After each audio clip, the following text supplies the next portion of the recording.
Alors, bonjour. Dans les deux leçons que je vais faire sur cette section ici, on va parler de la réplication de l'ADN. Premièrement, les raisons pour lesquelles la réplication de l'ADN doit se faire. C'est un processus vital super important.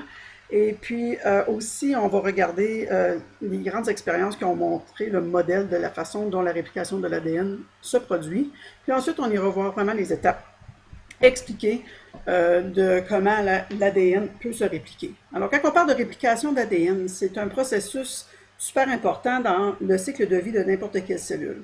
Dans le cas d'une cellule somatique, la réplication de l'ADN survient pendant la phase d'interphase, la phase de synthèse. Et ça, c'est une étape cruciale, la réplication de l'ADN, qui se fait quand on doit doubler justement l'ADN pour éventuellement séparer l'ADN dans des cellules identiques lors de la mitose. Fait que si on parle de croissance, de réparation de tissus, n'importe quand où on a de la mitose qui doit se produire, il faut absolument avoir cette étape-là de la réplication de l'ADN afin que les deux cellules produites par mitose, puis là je ne veux pas retourner dans toutes les étapes de la mitose, vous avez étudié ça en 11e année assez en détail, mais le but de la mitose, c'est être de créer deux nouveaux noyaux avec chacun un exemplaire exact de l'ADN de la cellule originale. Donc, il faut doubler l'ADN, la répliquer, OK? Donc, faire deux brins exactement identiques, pareil, pour toutes les 46 chromosomes qu'on aurait dans nos cellules, pour ensuite séparer ça, ces brins identiques-là, en deux noyaux identiques. Donc, très important. Une autre raison que la réplication de l'ADN doit se faire, c'est quand on fait la méiose. Alors, la méiose, c'est quand on fait la production de cellules sexuelles ou de gamètes. Et on doit, la cellule spécialisée dans les gonades, dans les testicules et les ovaires, avant de pouvoir entreprendre les étapes de la méiose, doit avoir répliqué son ADN aussi de la même façon. OK? Donc, si on regarde le cycle de vie d'une cellule générale, alors pendant le cycle de vie d'une cellule, elle passe la majorité de son temps en interphase. Puis l'interphase, ben, c'est là que la cellule spécialisée à faire de quoi, elle fait son travail. Ensuite, elle a une étape assez longue, importante pendant l'interphase qui s'appelle la phase S, où on a justement la réplication de l'ADN. Ensuite de ça, c'est suivi par une préparation à la mitose, à la division cellulaire, qu'elle soit mitose ou méiose, c'est les mêmes choses. Puis ensuite, ben, on a l'étape de la mitose, là, où on divise vraiment le matériel génétique en deux étapes, ensemble. Ou si c'est la méiose, vraiment, on réduit le nombre en 4 différents ensembles. Mais peu importe, ensuite, les cellules peuvent entrer dans reprendre les étapes du cycle. Donc, c'est en 1953, les mêmes deux messieurs, en fait, qui ont, avec l'aide d'autres scientifiques, mais qui ont établi la structure de l'ADN. Eux autres, Watson et Crick, ils ont suggéré que la réplication de l'ADN devait se faire de façon semi-conservatrice. Ça veut dire ça, que semi-conservatrice, ça veut dire que l'ADN, quand elle veut se répliquer, selon ce modèle-là, l'ADN, rappelle-toi, c'est une double hélice, okay, où ce qu'on a des paires de bases azotées complémentaires qui forment les marches de cette échelle-là. Bien, selon le modèle semi-conservateur, il va y avoir des protéines qui vont venir ouvrir cette hélice-là, pareil comme un zipper, au lieu de le fermer, on l'ouvre. Fait que ça va venir ouvrir ça et séparer les paires de bases au centre pour créer nos deux brins, si tu veux, séparés. Alors, ensuite, chacun des brins séparés de son autre brin complémentaire va servir de matrice pour, on appelle ça un template, si tu veux, pour bâtir chacun un nouveau brin à partir de celui-là. Il y avait 3 théories, okay, qui voulaient expliquer comment la réplication de l'ADN se faisait. Il y avait le modèle de réplication conservatrice, semi-conservatrice et dispersive. Quand on parle de conservatrice, ça veut dire qu'on utilise le principe où le brin parental, okay, n'est pas du tout défait et touché, puis qu'il y a des protéines qui vont venir répliquer les deux brins complets, les deux brins complets. Et donc, on va avoir de l'ADN complètement nouvelle fabriquée à partir du brin parental. OK? Fait que ça veut dire qu'après une réplication, on a le brin parental d'ADN et on a complètement un nouveau brin. Le brin parental est conservé. Après une deuxième réplication, le brin parental est encore là, mais on a bâti des nouveaux brins d'ADN complètement là, à partir de ça. Ça, c'est modèle conservateur. Semi-conservateur, c'est qu'on prend le brin parental ou le brin initial, on le sépare en deux comme si on déferait un zipper, On utilise le brin parental comme matrice, comme template, et il y a des protéines qui vont bâtir un nouveau brin, tu vois, le bleu, à partir de ça. Fait qu'on a toujours, après la première division cellulaire, après la première réplication, le brin parental est mélangé. On a deux brins hybrides. Il y a un brin du brin initial, puis un nouveau brin sur chacun. Après une deuxième division, rappelle-toi, qu'est-ce qui arriverait? On sépare ces deux brins-là, donc il va rester un rouge qui vient de l'initial, et on a bâti un nouveau avec celui-là, puis le bleu de celui-là, c'est encore du nouveau. Fait qu'on va, puis chacun des deux brins fait ça. Fait qu'est-ce qui arrive, c'est qu'on va toujours conserver un peu de l'ADN parental initialement, même après 10 différentes réplications, mais on bâtit de plus en plus de nouveaux brins complètement nouveaux. Si c'était le modèle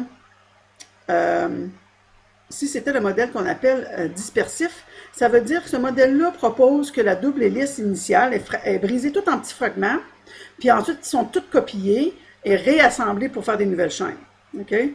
Donc on a notre brin parental, on fractionne ça.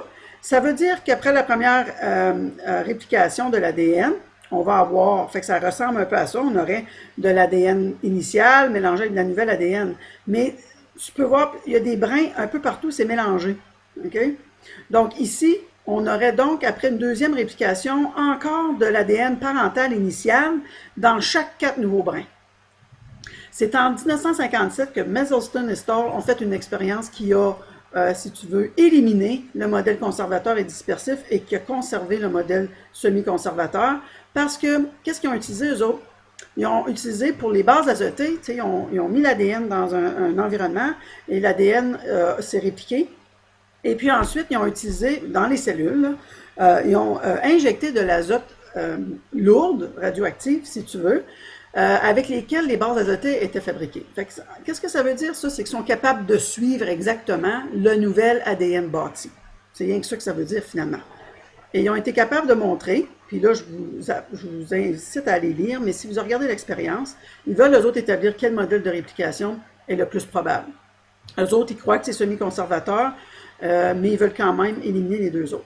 Fait qu'est-ce qu'ils ont fait? Ils ont fait une culture bactérienne, okay, dans laquelle l'azote utilisé pour bâtir l'ADN est de l'azote marqué. Okay? Alors là, après la première réplication, fait que tu as ton ADN original qui n'est pas marqué du tout.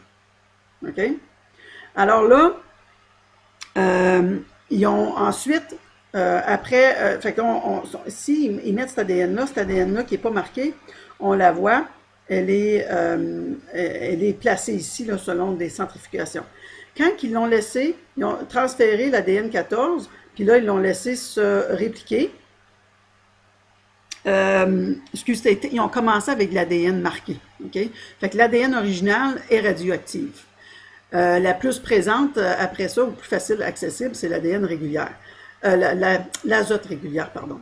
Fait que là, qu'est-ce qu'ils ont fait ensuite? Après une première réplication, dans le milieu de culture des bactéries, ils ont mis de l'azote régulier dedans. Et là, les bactéries ont donc, pour répliquer leur ADN, ont donc utilisé l'azote régulier. Fait que là, qu'est-ce qu'ils ont fait après une première réplication? On sait que les deux brins formés devraient être composés d'ADN original et d'ADN nouvellement fabriqué. Et c'est ça qu'ils ont vu, parce que dans la première échantillon, l'ADN est fait juste avec de l'azote normal, mais après une réplication, ils sont capables de voir que l'ADN, elle doit être un hybride parce qu'elle n'est pas la même pesanteur que celui-là, c'est le radioactif. Fait qu'elle est un hybride, elle se situe entre les deux masses. Fait qu'elle est composée des deux. Ils ont laissé ces bactéries-là, OK, croître dans un milieu où ils ont mis le même azote qu'on avait mis ici. Après centrifugation, ils ont remarqué qu'il n'y avait plus jamais juste de l'ADN avec l'azote lourd, mais il y avait de l'ADN encore hybride qui vient de ceux-là. Puis ensuite, on était rendu avec de l'ADN avec de l'azote régulier, qu'on n'avait pas ici au début parce qu'on n'avait pas commencé avec celle-là. Ils ont laissé eux autres se refaire une autre réplication de culture, toujours avec le même azote régulier. Et de plus en plus, on voyait des échantillons toujours avec le nouvel ADN bâti selon le modèle semi-conservateur. On n'avait jamais séparé l'ADN du début avec le lourd. Fait qu'il a toujours été utilisé, si tu veux, soit pour bâtir l'hybride ici, Puis ensuite, si on n'en rajoutait pas, il ne pouvait pas s'en servir de cet azote-là, donc il rebâtissait toujours l'ADN avec l'azote du milieu. Et puis, on avait donc toujours encore l'hybride qui vient d'ici, mais on était juste en train d'accumuler, toujours représenté par les deux bandes ici. Fait que ça prouve un peu, si tu pars de l'ADN original, c'est de l'ADN marqué, à cause qu'on a utilisé de l'azote marqué ou lourd pour le faire. Ensuite, on obtient notre premier, après la première réplication, l'hybride. Donc, celui-là n'est plus là. Ça vient d'éliminer le modèle conservateur. Parce que ça avait été conservateur, il aurait été encore là. Ensuite, ça vient d'éliminer dispersif ici, parce que dispersif, on aurait eu tout le temps les trois. OK? Donc, ça prouve que le modèle de réplication de l'ADN est réalisé, que la réplication réalisée se fait selon un modèle semi-conservateur, dont je vais vous expliquer les étapes dans une prochaine leçon.